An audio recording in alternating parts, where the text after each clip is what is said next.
تم بدء التسجيل. Bismillahirrahmanirrahim. Assalamu alaikum to all of you to the third session of the course of Introduction to Information Systems. Today we will be concluding our first chapter. On the conclusion of the first chapter, I shall make a few announcements regarding face-to-face meetings, assignments, and the conduct of classes from the next week onwards. So I will take approximately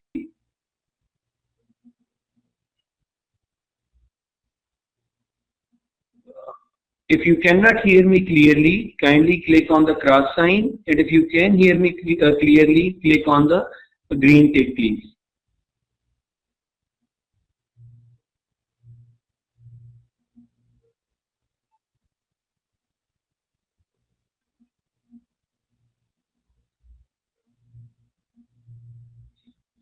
Maybe it is due to some kind of lag on your side in the network. That is why you cannot hear me right now. As I can see, almost all of the other respondents can hear me clearly.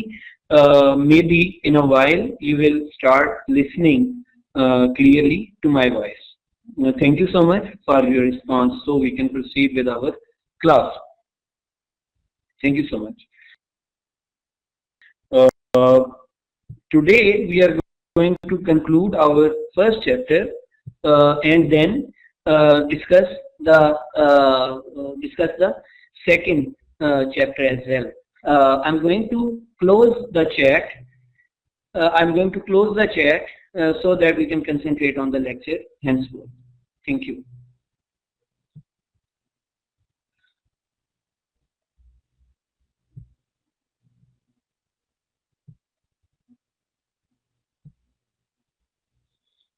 In the previous lecture, we concluded our discussion by talking about the responsibility that falls with the IT specialist, management information system specialist, if the project becomes successful or project becomes failure. And we discussed why the management information specialist should be given credit for successful project or for failed project. We discussed that within the organization, there is always resistance for the introduction of new systems. If our management information system specialists are intelligent, they can overcome the resistance and can help in developing a system which actually meets the needs of the organization.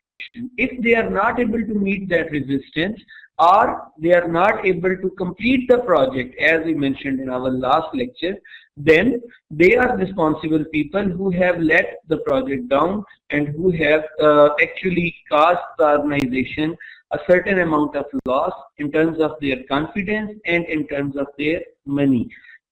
This was the last thing that we discussed in our last lecture. So we move further from here.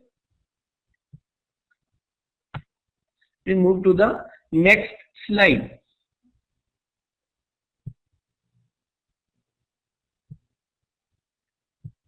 In the next slide, in the figure, which is also part of your book, the development cycle of information systems has been presented. In the forthcoming chapters, we will be talking about this development cycle of information system development in much detail, and we will talk of various techniques and technologies that are used in various phases of development. Here in the introductory chapter, it will be sufficient to briefly learn about those phases. As you can see, these phases have been represented in the form of a circular shape which connects itself with the starting point. If you see at the figure which is given in 23rd slide of this course, you will see that its starting point and its ending point are connected with each other. Why these are connected with each other? This connection represents a continuous cycle. So first thing it represents is that information systems are continuously developed, evolved and integrated in the organization. Information systems are not such like entities which are once developed in the system and then the organization keeps using the same system over and over. Instead, information systems are such that once you make an information system, after some time you find yourself in need of a new and better information system. So the cycle continues again. This cycle starts from the first stage, which is called investigate. In the investigation phase, this is the first phase of information system development. In the investigation phase, the IT specialists, the people who are responsible for developing the system, identify problems. Now, I'm going to tell you some very important things with respect to the information system development and software development. First of all, you need to realize what a problem is. Many a times, you may have seen that, or you may have experienced that you get sick. You, for example, you suffer from fever. Sometimes you get fever, or you get cold, flu, something like that. So you go to the doctor and doctor asks you, what is wrong with you? You tell to the doctor, I have fever. When you tell to the doctor, I have fever, this means that you think your problem is fever. But the doctor who is specialist in medicine knows that your problem is not fever. But the fever is a symptom. Your problem is something else. Maybe you have some kind of infection. Maybe you are catching fever because there is a change in weather. Maybe it is too cold and you got fever. Maybe you have been in sun for a very long time and you had developed a small scale of sunstroke or something like that. So, important thing to understand is that fever is not your problem.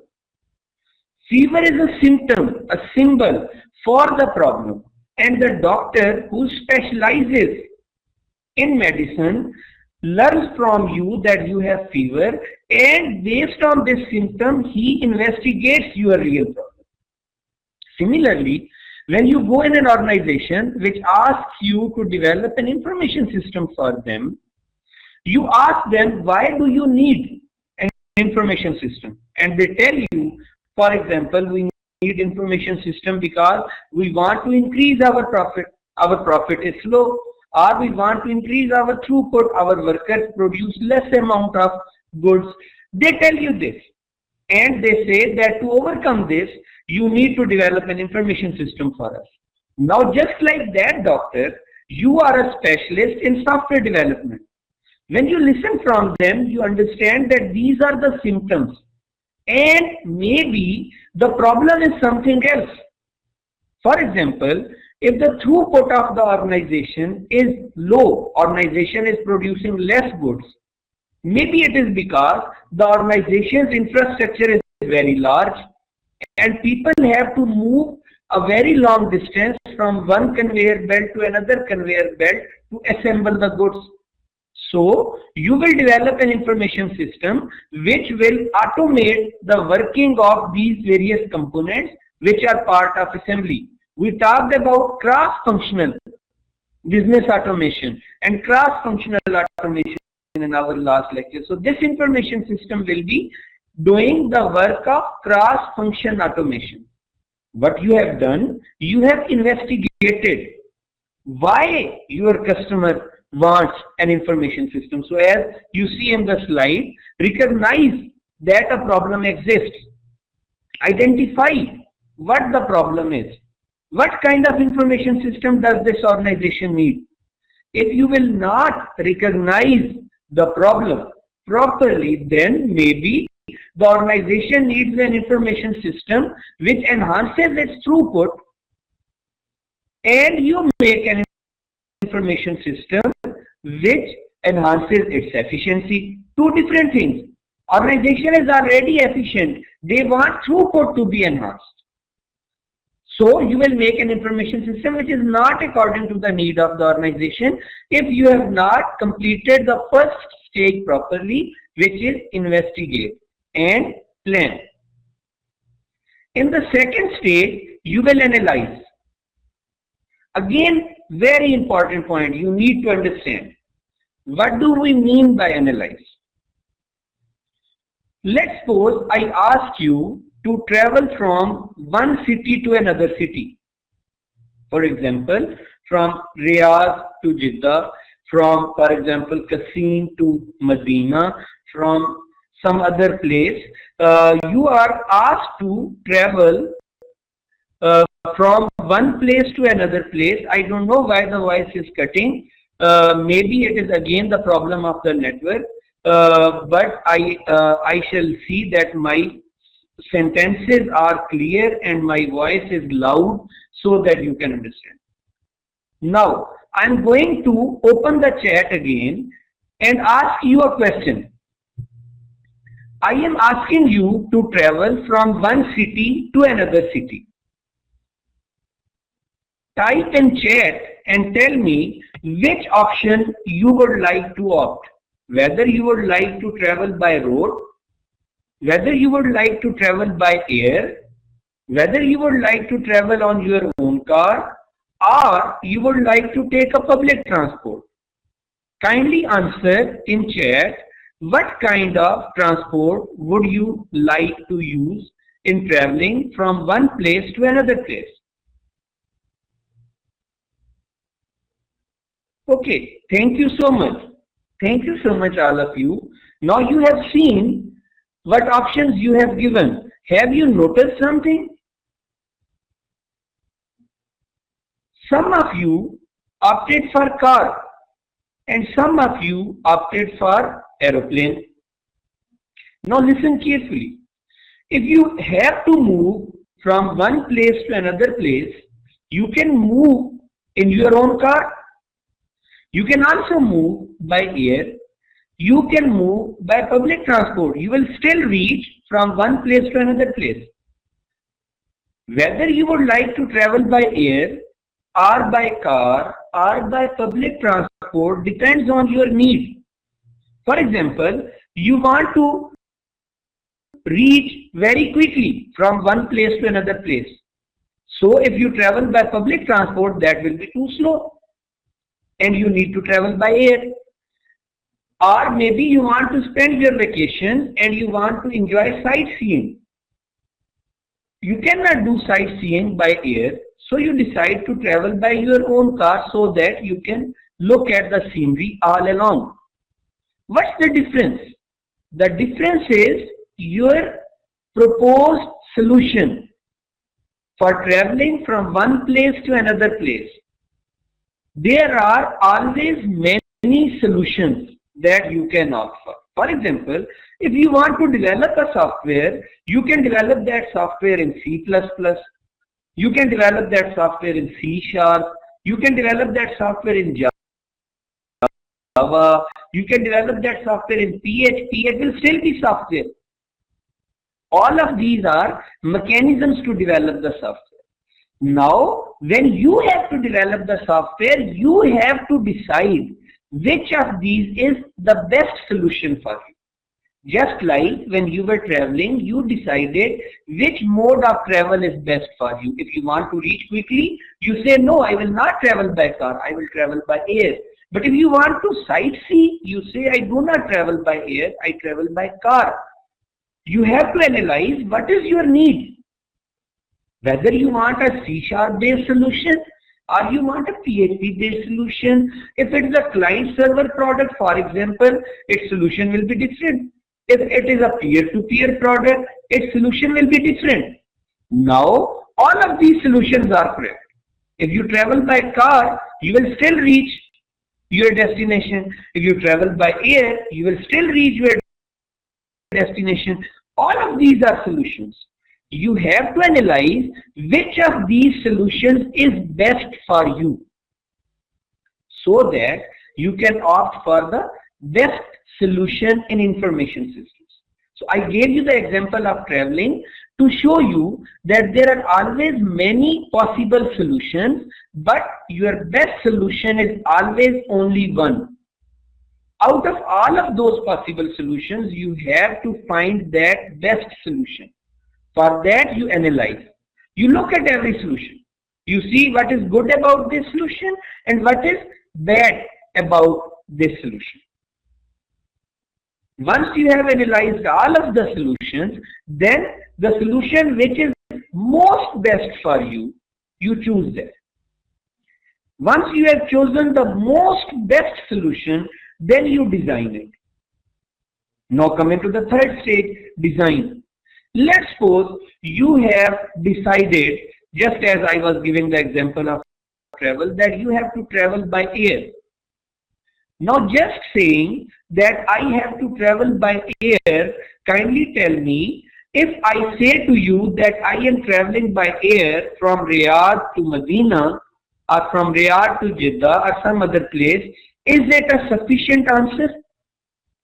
I'm going to open the chat and kindly tell me, if I tell you that I am traveling by air from Riyadh to any other place, is it a good enough answer? Kindly answer in yes or no in chat or through cross and tick buttons.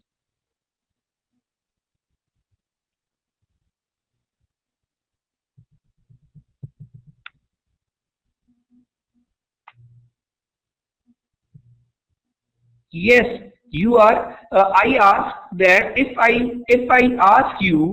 tell you that I am traveling from Riyadh to any other city by air, is it a sufficient answer?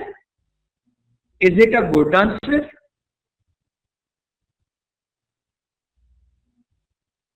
Yes, you are right. It is not a good answer. Now let me tell you why it is not a good answer. Because this answer is not telling me that whether I have to travel in the morning or in the evening. This is not telling me whether I have to travel with my family or with just myself. It is not telling me which particular airline I have to take. It is not going to tell me which particular class I have to take my ticket.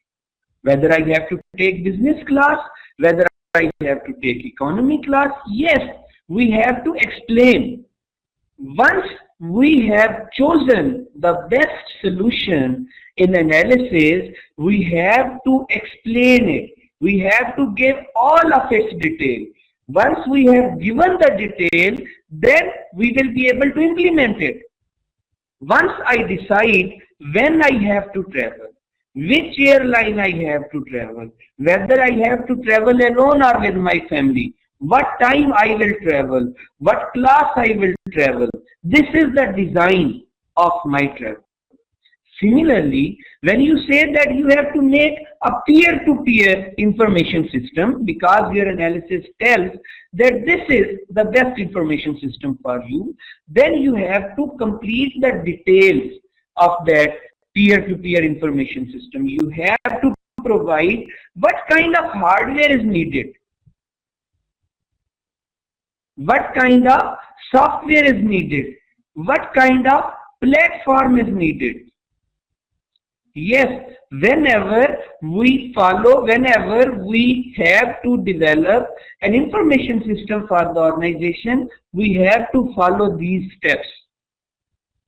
First, we have to investigate our problem. Then we have to analyze what is our best solution. Then we have to design, give details of that solution.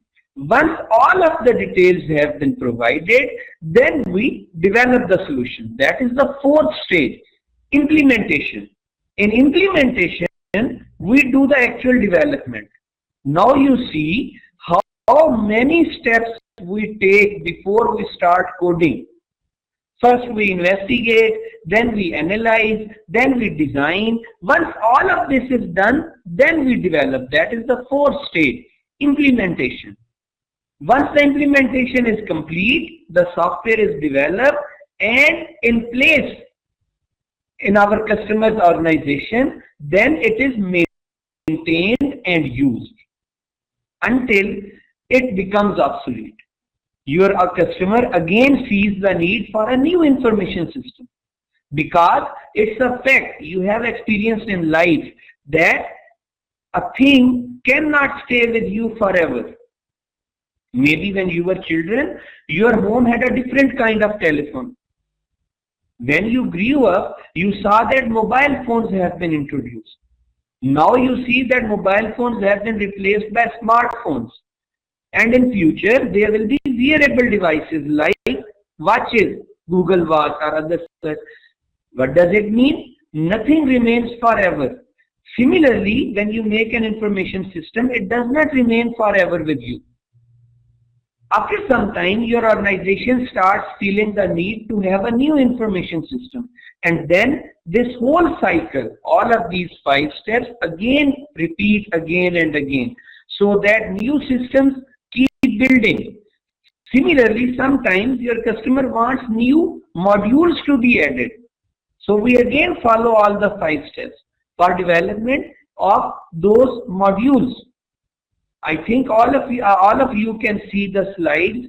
I am on slide number 23, and perhaps you have some time lag. Maybe your connection is causing some problem. You may be able to see the recording, and then you will be able to see all of the slides. Now, kindly tick in green if you have understood the steps, and tick in red if you have not understood the steps.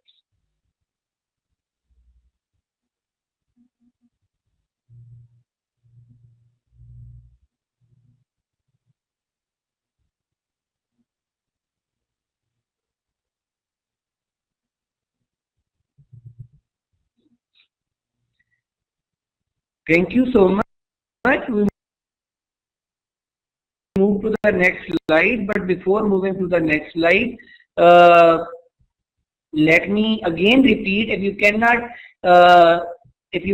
see the slide, let me repeat again. It is slide number 23. The slides are already present in the page of the course. You can download the slides from there as well. We are on slide number 23. There may be some kind of trouble, some kind of lag with the system. You will be able to see the slides clearly in the recording that will be put tomorrow, inshallah. In the slide number 23, we have discussed 5. I have posted this lecture on Blackboard. If you go into the course page, you see there is a section called book chapters. These slides are present on the book chapters. You can download these from there, and you can use these for your purpose.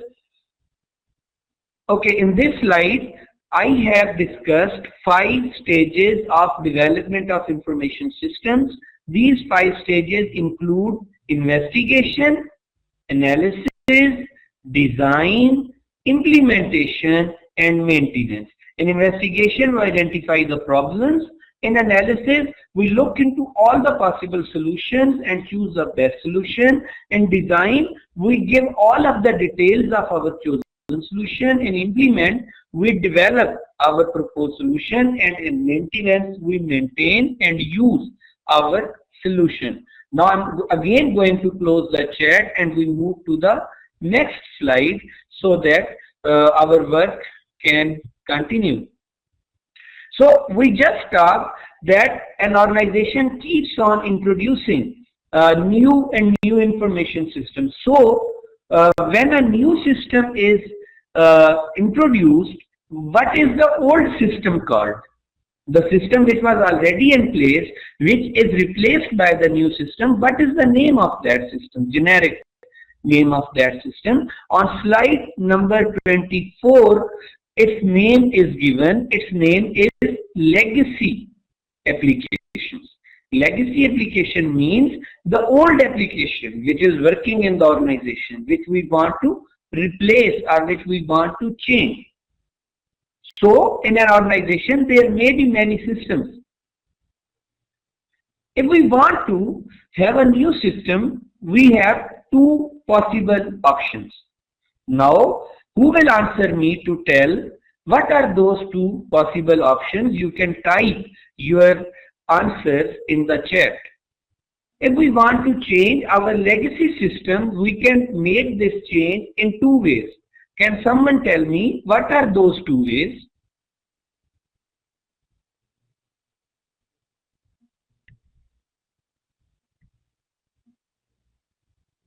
Okay, port, use the old system, develop, some other solutions, repair or install, use a new, change it all with new, develop it. Thank you so much. Now let me answer it. Okay, let's suppose I have a laptop and after some time I see that my laptop has gone old. I can do two things. One is I discard this laptop, put it somewhere in the bucket, in the almirah, go to the shop and buy a brand new laptop. Now I have a question. If I buy a new laptop and keep the old one aside, after every 2 or 3 years, the technology will change. Today there is i3, tomorrow there will be i5, then there will be i7, and then any other. There was P4, there was P1, and so forth. Computers are changing. So every 2 or 3 years computers change. Will I be changing my laptop every 2 or 3 years? This is one solution. But every time my laptop gets old, I keep it somewhere and buy a new one. Or there is a second solution. The second solution is I go into the market, buy the components which I need, change the old components which have become old-fashioned with the new components and make my existing laptop like new one. This is the second way. The first way is replace the existing system with the new system. Look at the slide number 24. It's bullet. One solution is replace the old system with a new system. Second solution is change the old system in such a way that it becomes a new system so that you don't need to buy a new system. Which of these is better solution? Buying a new system or changing the old system in such a way that it works just like a new system, which will be a cost efficient solution. Definitely, if I can maintain my old system and change it in such a way that it becomes modern, that will be a better solution.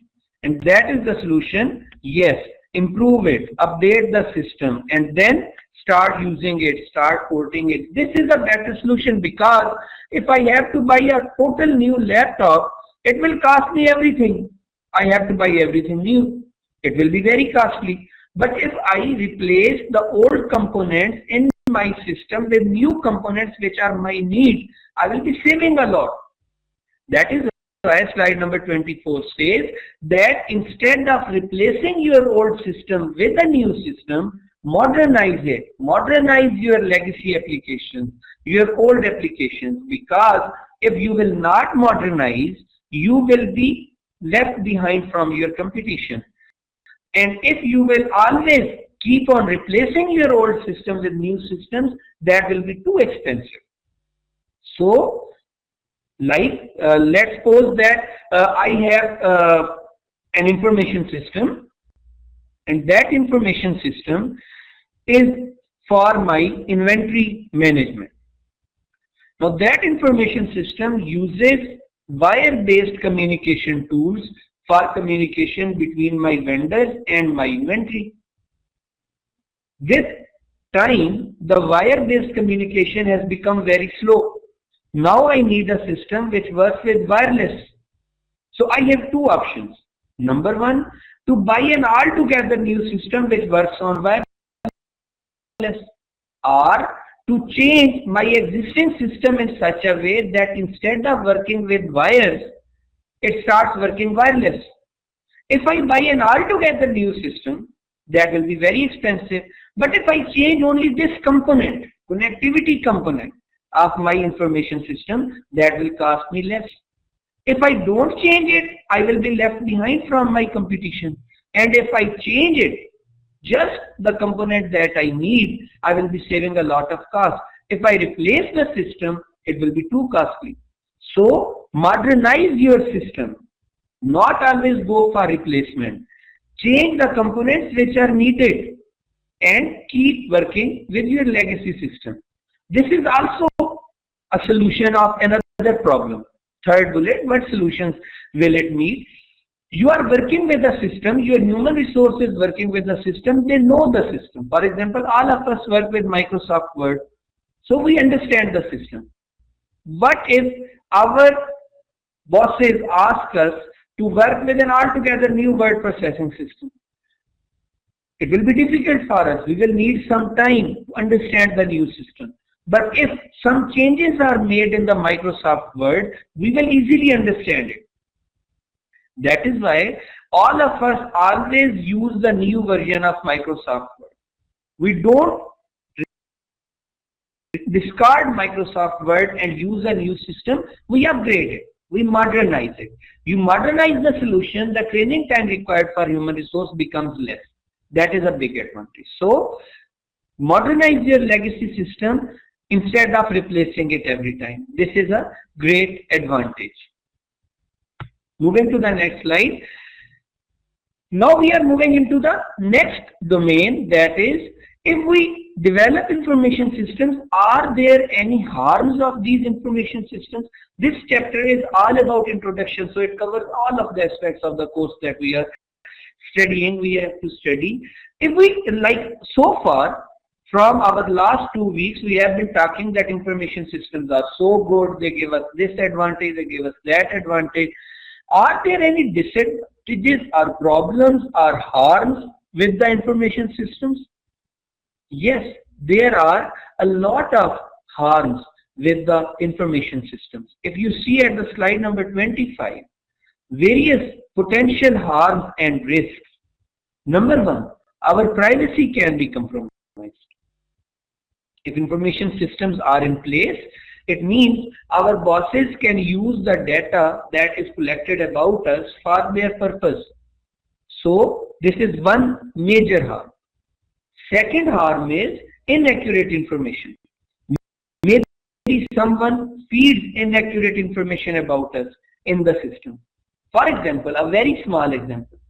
If someone starts feeding your data, your national identity card data, or something like that, which recognizes you as the citizens of the Saudi Arabia, and an organization which feeds all of that data about you, and somehow, unfortunately, they enter a wrong telephone number of you. Now, every time they try to contact you for any update, they will not be able to contact you because they entered your phone number wrong. If we have an information system with inaccurate information, it will never be able to meet its purpose. This is second potential harm. Third potential harm is collusion. Maybe the people who work with the information system start feeling that they are very important people in the organization because they know about everyone, and they start threatening the people that if you, for example, don't follow our orders, we will feed wrong data about you and your life will be bad.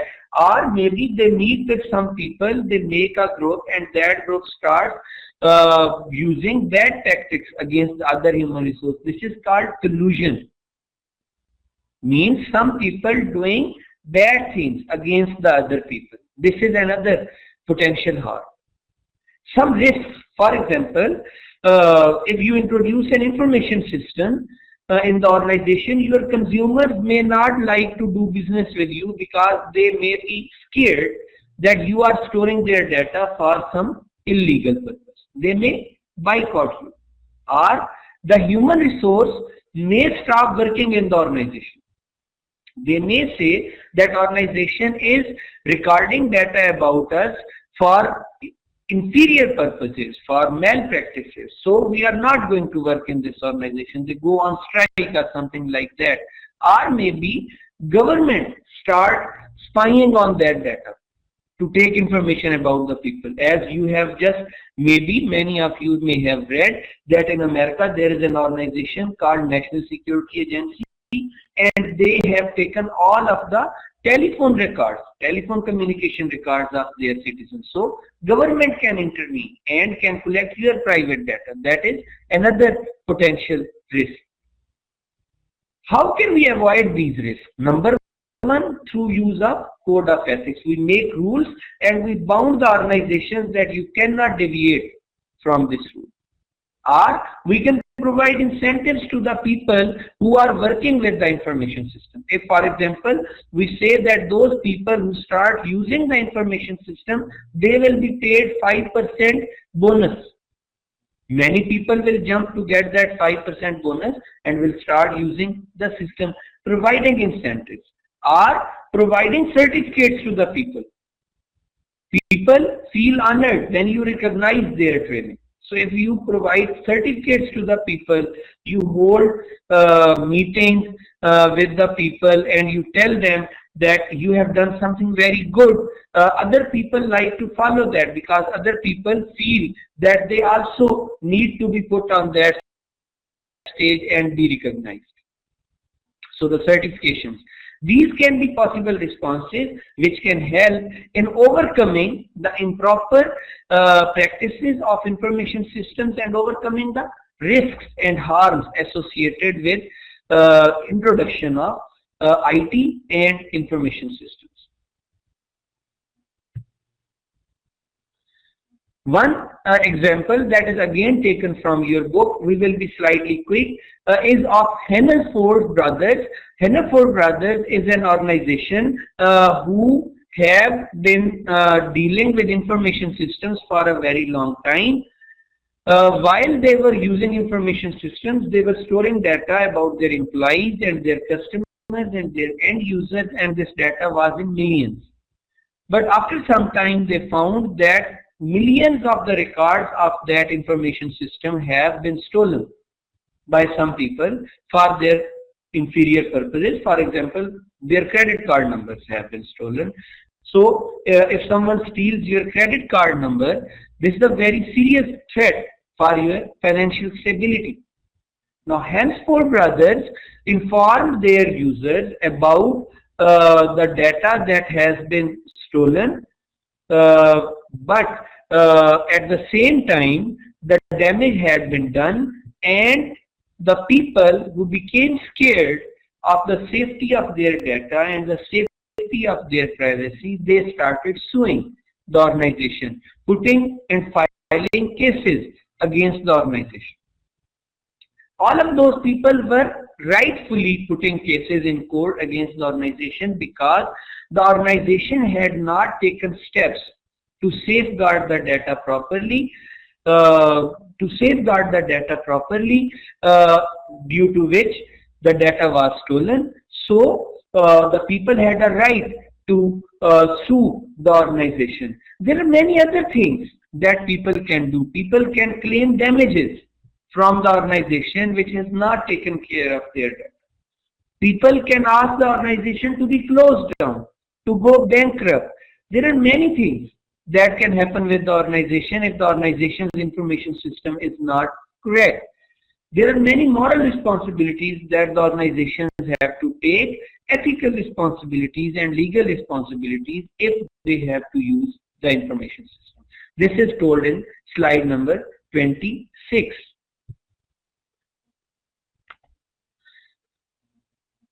In slide number 27, it has been told that information systems and IT careers are very fast-growing professions, both in Saudi Arabia as well as all over the world, in United States, in European Union, and everywhere. If you are an IT specialist or information system specialist, you have a very high potential of getting one of the fastest growing and best jobs.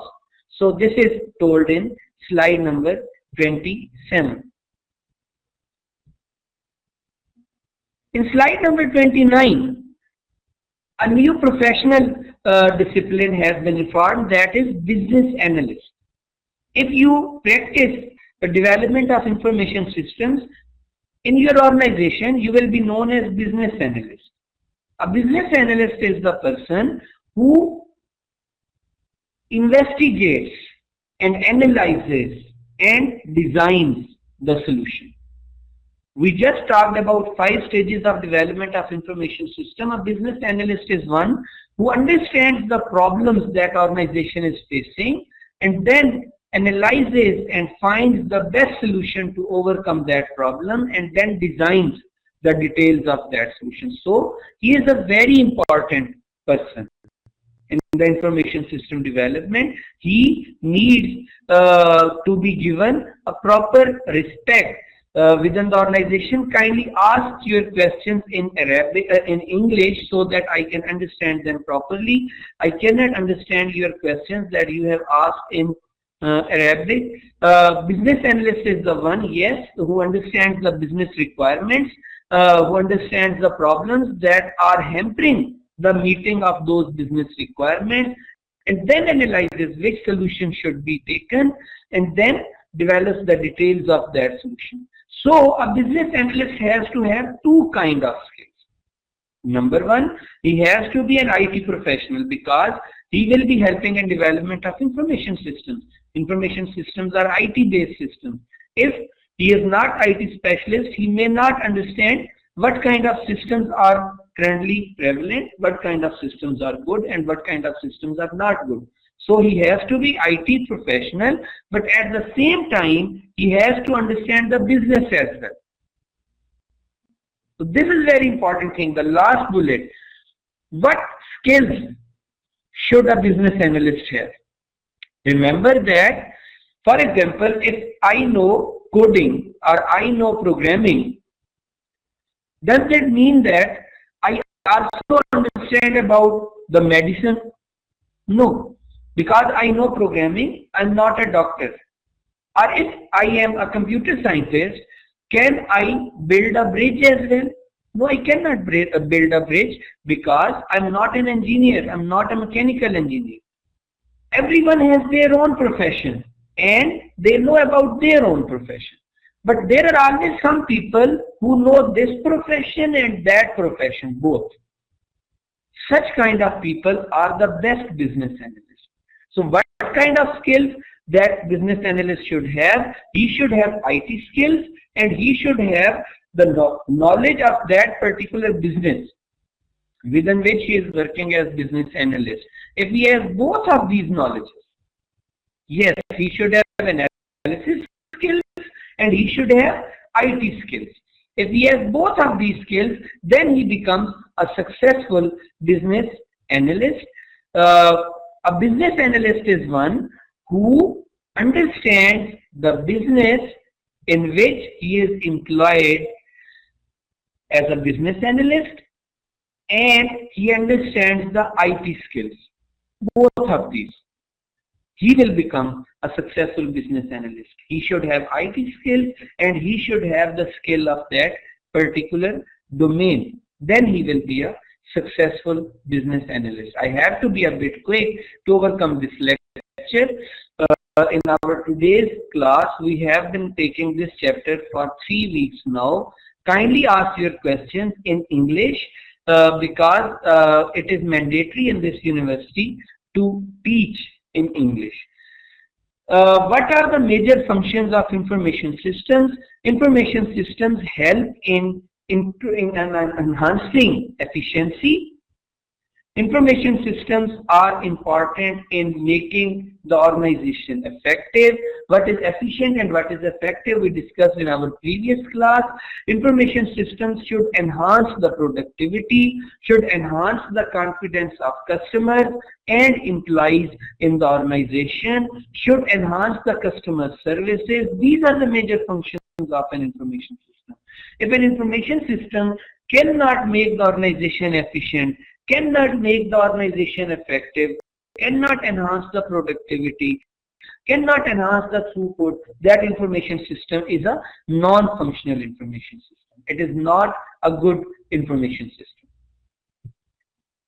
In the section 2, very quickly, some system concepts have been given. We are now in the last stages of this chapter. We have some definitions here. The first definition is, what is a system?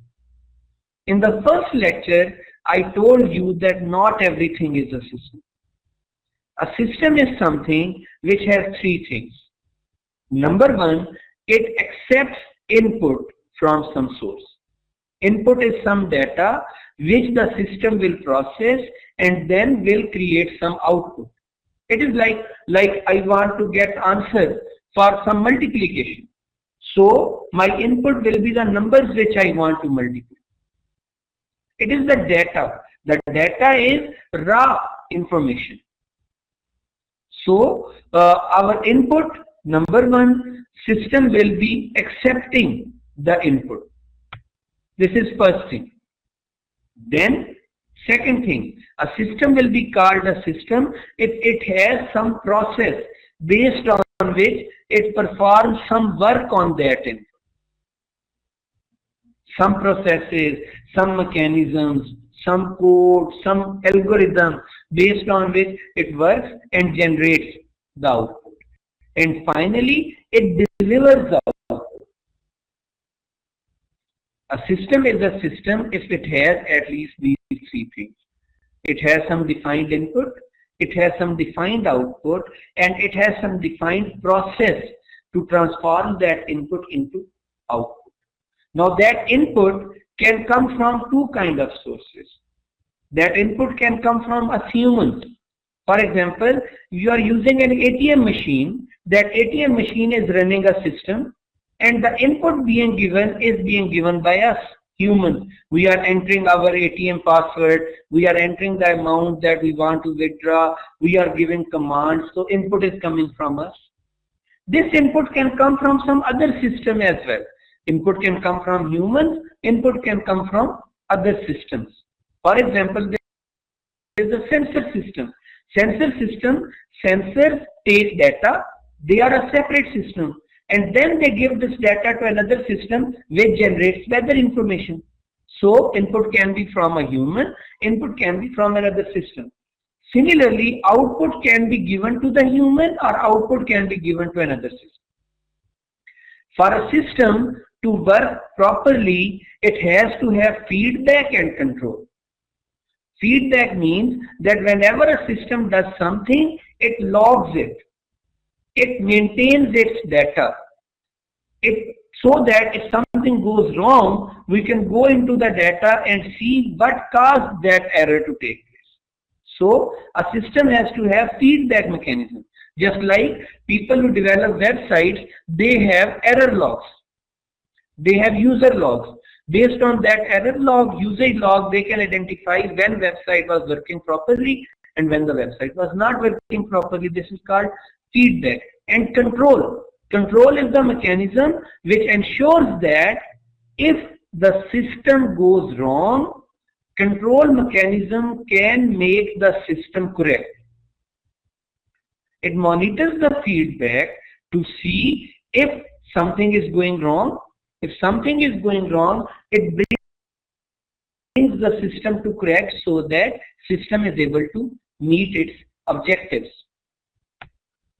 In the next slide, the description of all of these have been given. As you can see, in the information system, there are resources, people, human resource, money, financial resource, material, hardware and software, machines, hardware, processors, land, the place where the information system is placed, facilities, energy, information. All of these are our resources. You cannot see the slide. It is slide number 32. I don't know why you cannot see the slide, because some of you are seeing the slides and some of you are not able to see the slides. I don't know why you are not able to see the slides. Kindly those who can see the slides click on green, and those who cannot see the slides click on red.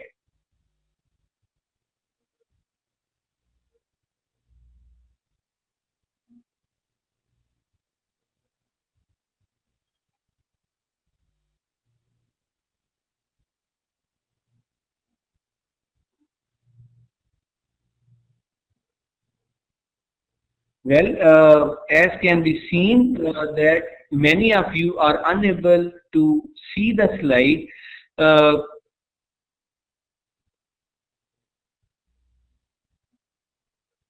Can you see the slide now? Can you see the slide now?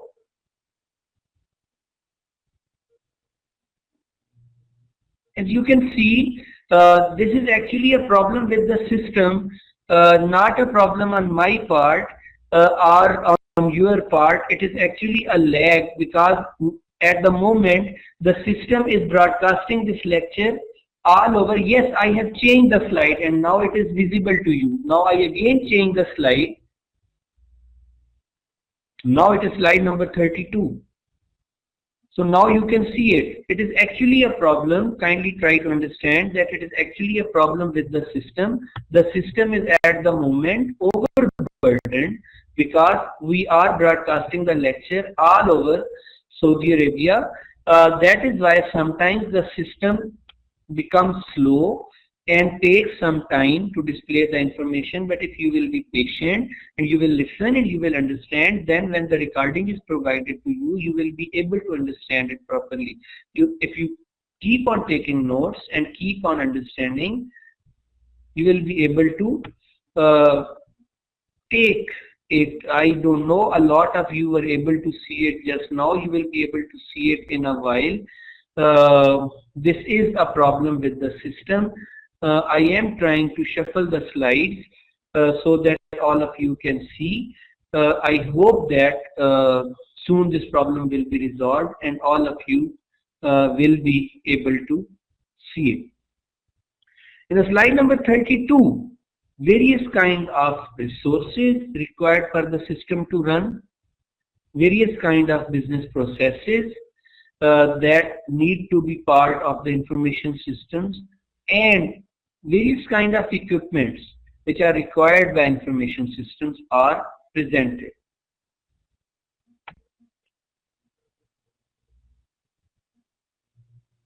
In the slide number 33, which I hope all of you can see, in the slide number 33, some other characteristics of the systems have been presented. The first characteristic is that system works in an environment. System works with other systems. All other systems are part of a large system. Kindly speak in Arabic. Kindly speak in English so that I can also understand what questions you have, because I have to conclude the lecture today.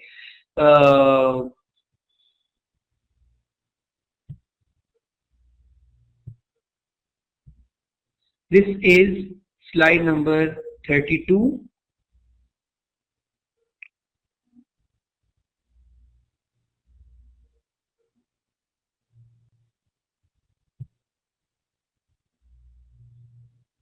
Slide number 31. Slide number 32. Kindly speak in English.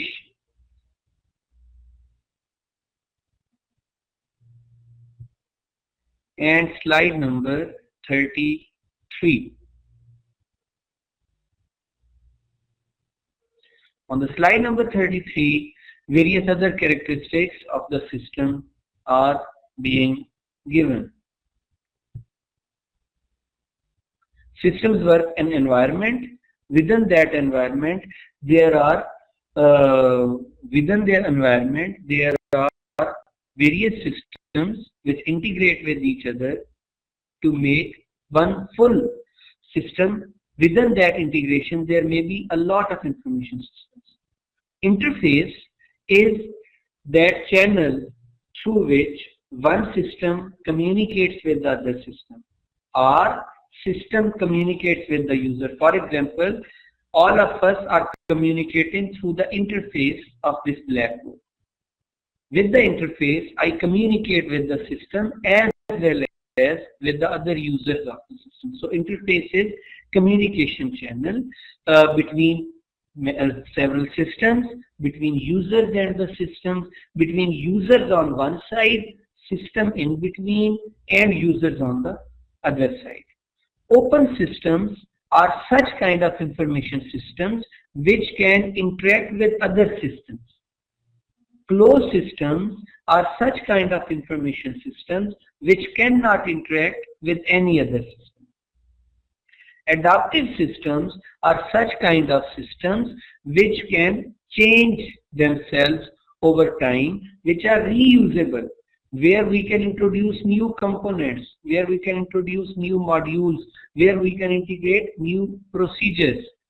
So such kind of systems are called adaptive systems, which have the capability to change. In the slide number 34, the same information is presented in the form of a diagram. In information systems, there are various kind of resources. We just mentioned slide number 35, people resources. There are two kind of people resources. Number one, the people who are developing information systems. They are called information system specialists.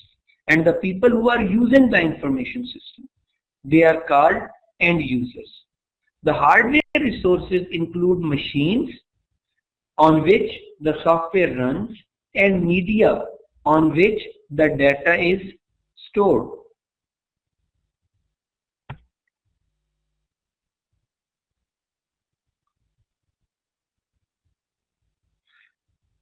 Legacy systems, the old systems which we want to change or we want to upgrade, are upgraded in 3 stages. The first stage is analysis, understand what needs to be changed and why it needs to be changed, investigate, and implement. These are 3 stages. These are also given in your book. On slide number 37, some other resources are given. Apart from people resources and hardware resources, there are software resources. Software resources include programs, other softwares like system softwares, operating systems. Operating system, without operating system you cannot run any software. So these operating systems are called system softwares which run the computer, and application softwares, the other softwares which will be integrated with your software. Procedures are also software resources. Procedures mean those particular rules which the programs follow to execute, to develop output.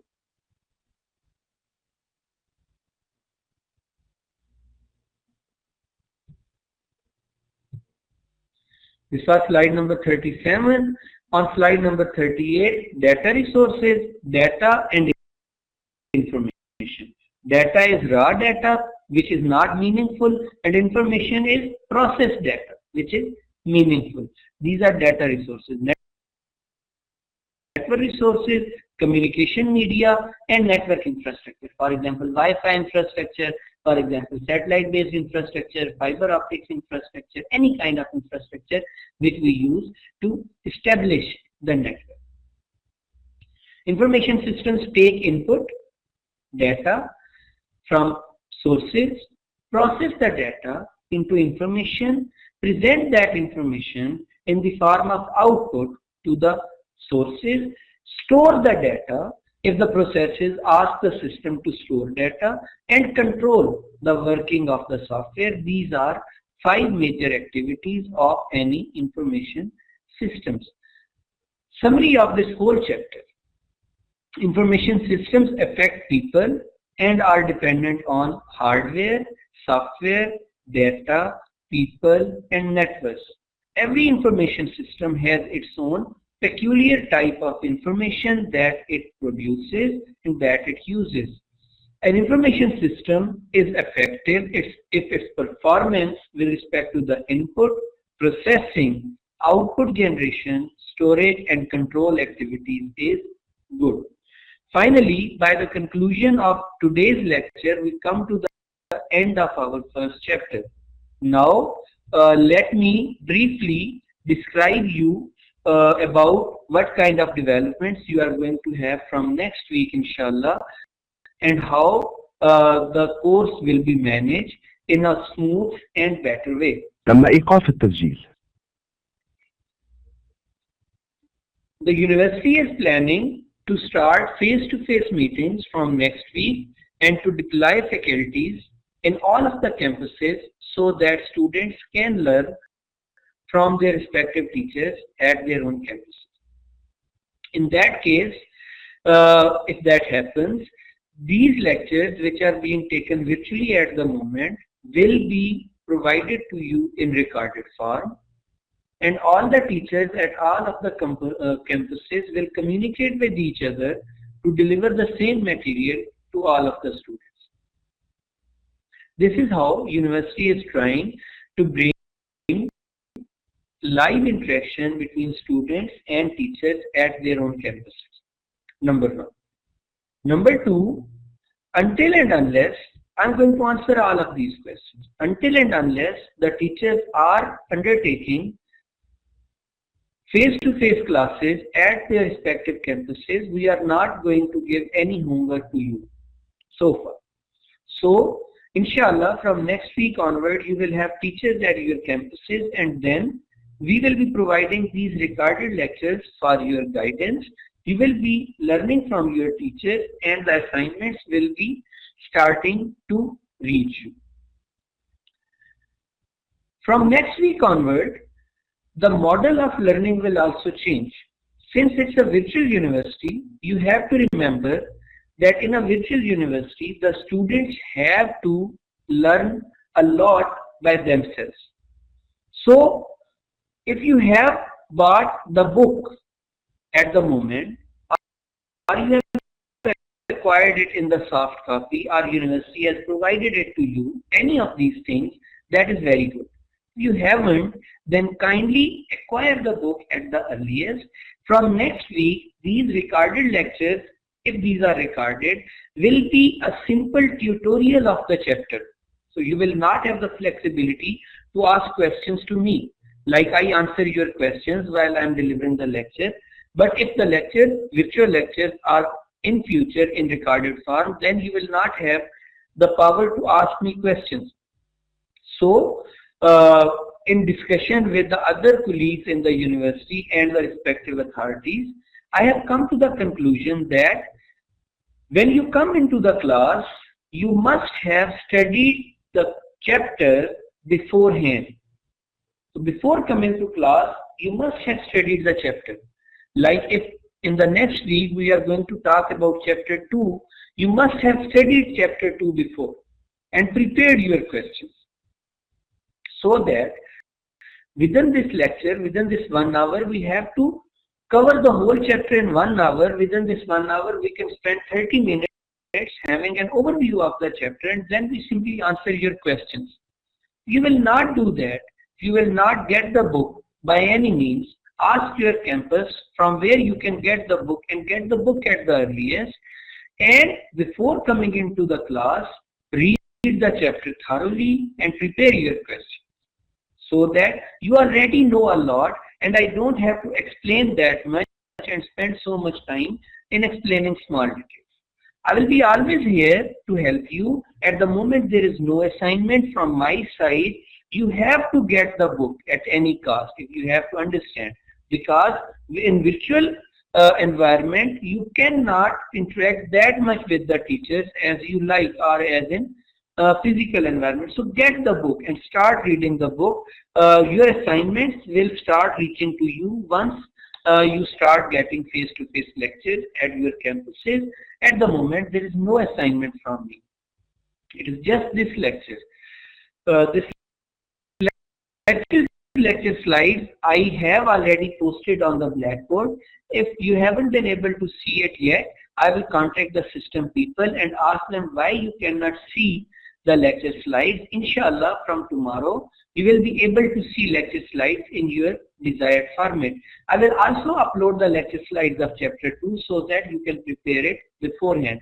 Now in the next 5 minutes, if you have any questions, kindly type them in the chat so that I can answer. But those questions should not be about the assignment or book, because I have already answered those. If you have any question about the course that we have studied so far, kindly ask your question.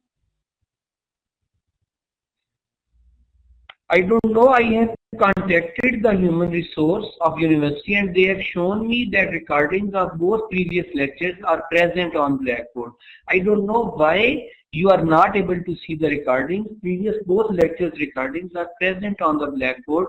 If you change the dates, maybe the dates are for only this week. If you change the dates to the previous weeks as well, you will start seeing all of the recordings.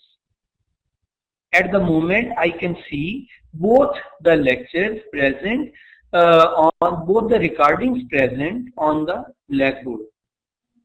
I will again ask the management why you cannot see the lecture slides. I will check it, and inshallah I will make sure that all of the lecture slides are available to you. I hope all of you understood what we have studied today. If you have been able to understand a lot of it, kindly click on the green, and if you had difficulty in understanding it, kindly click on the red so that I can get an instant feedback. If you have been able to understand the lecture, kindly click on the green, and if you have not been able to, kindly click on the red. Children, I will ask the senior management and the IT staff to see why the recordings are not available to you. The lecture ends now. Thank you so much, all of you, for patiently being here and listening to me. Inshallah, in the next lecture, we will start and conclude our chapter 2. Thank you so much.